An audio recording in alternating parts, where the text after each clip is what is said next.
I remain quite concerned about this heightened rhetoric towards China and action.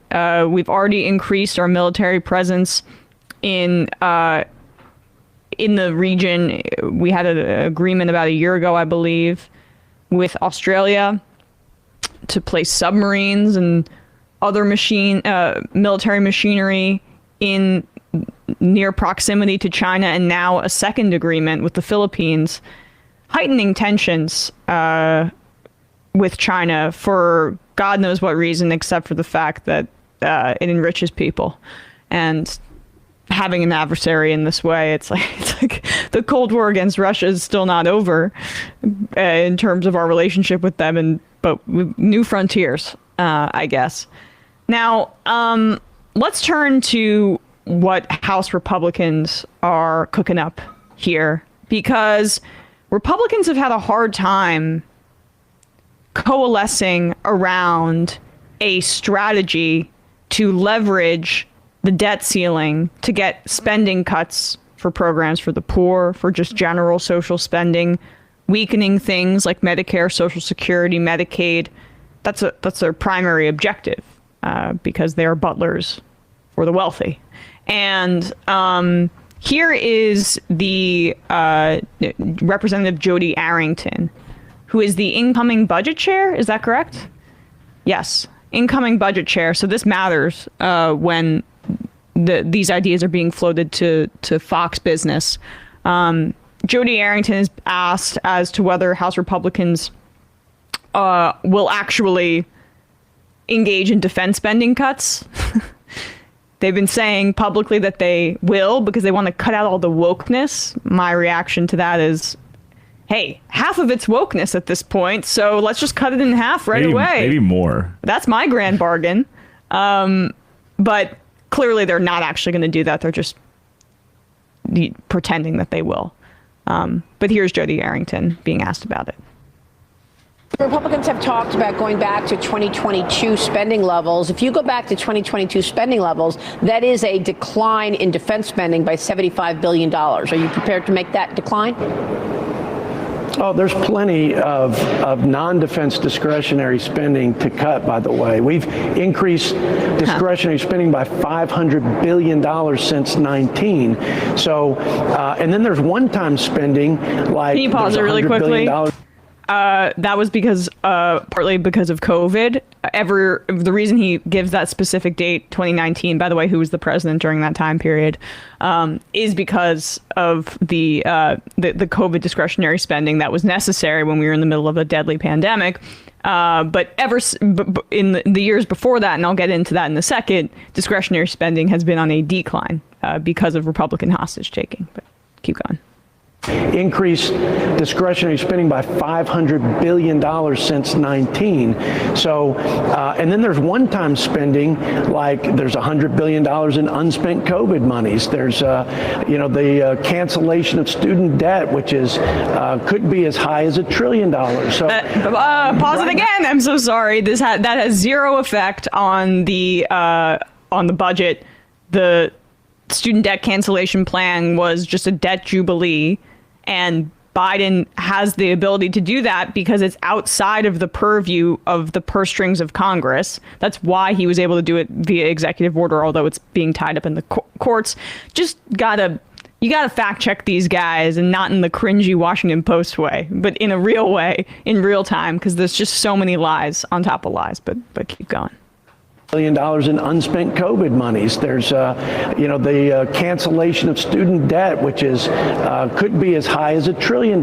So right now we have people not working. As you know, this is a problem for the economy. It also is a problem for financing Social Security and Medicare, and we need to put work incentives in place. That alone will create billions of dollars in savings, more tax revenue, and more support for these safety nets that our seniors are relying on. There are plenty of things outside of defense, and that's what we aim to focus on. So love it. Defense spending definitely not going down. That's the only thing that can increase every year. And that was just another lie. The discretionary spending is a separate pot from Social Security and Medicare, which is its own self-funding pot. It's just sectioned off.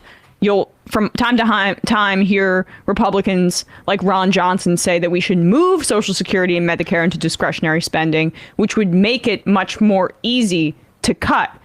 That is, I would say, one of the goals of far-right Republicans. But at the same time, that's going to be harder to sell. Something like work requirements for SNAP. And here for Social Security and Medicare, Social Security keeps 2/3 of seniors out of poverty. And the reason that you're getting Social Security is so you can have a retirement and not have to work.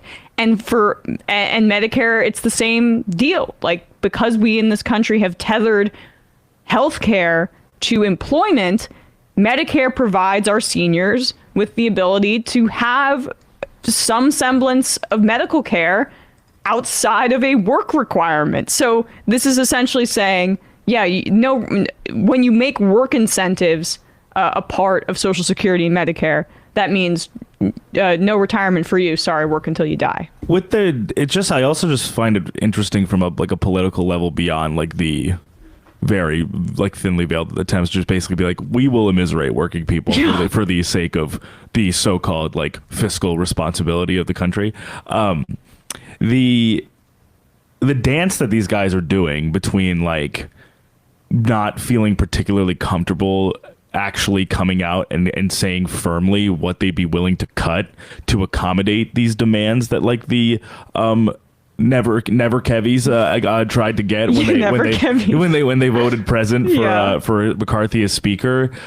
It's put everyone in a very bad position because not even those guys have a real design on being like, right, yeah, we want to cut like this much money from the military. We want to take this away from seniors or from kids or from SNAP or whatever. And then made it even further complicated by the fact that Donald Trump came out and said it would be the biggest mistake that the Republicans could make to do anything to cut so-called entitlements. So it's like, it reminds me of that scene in Inglourious Bastards when they're at the table and everyone has their guns pointed at each other's crotches. Right. And it's just like, who's going to shoot first? Yeah, after the whole three debacle. It's also just, it's especially gross to be talking about that. And I didn't mishear him, right? He said Social Security and Medicare. These are programs that are funded by a payroll taxation on you throughout your lifetime, and other mechanisms, but taxation on you throughout your lifetime so that you have this money for when you retire. So we're going to add an extra work incentive. These programs are funded by work throughout people's lives. Obviously, we've spoken at length about what you can do to ensure that the program and the trust, the Social Security trust, does not run out of money. We don't need to get into that. But I'm a bit concerned because all of this talk about discretionary spending, it echoes 2011, and Biden has said that he's learned from that. I just don't know if that's the case. Because Biden, people forget, was directly involved in negotiations following when Republicans took control of the House in 2011. They were demanding cuts to Social Security, Medicare, so Obama could own it. And Obama decided to negotiate with them in good faith. And the only reason that those cuts did not happen was because part of what was being negotiated was Obama wanted a small increase in taxes on the rich, and the Freedom Caucus was so extreme, and they said no, absolutely not, no tax increases, and that's the only reason that was avoided.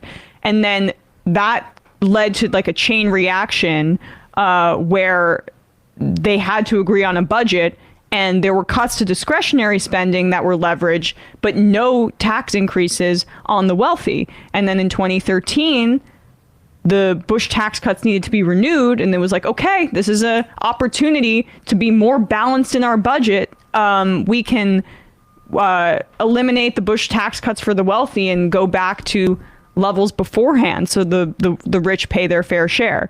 And Biden, against the wishes of Harry Reid, he undercut him and essentially gave Mitch McConnell what he wanted. in that negotiation period. And so we've been on a decline in terms of that kind of spending for years at this point. There was that slight bump in COVID, and Republicans are trying to use that as an opportunity, shock doctrine politics, to get more of what they wanted, because they were unsuccessful in cutting Social Security and Medicare due to the extremism of their own caucus in 2011. This is their second bite at the apple, as it were. And it's important that we do not give them that opportunity. And Biden, hopefully, he says he's learned from it. Let's hope he has.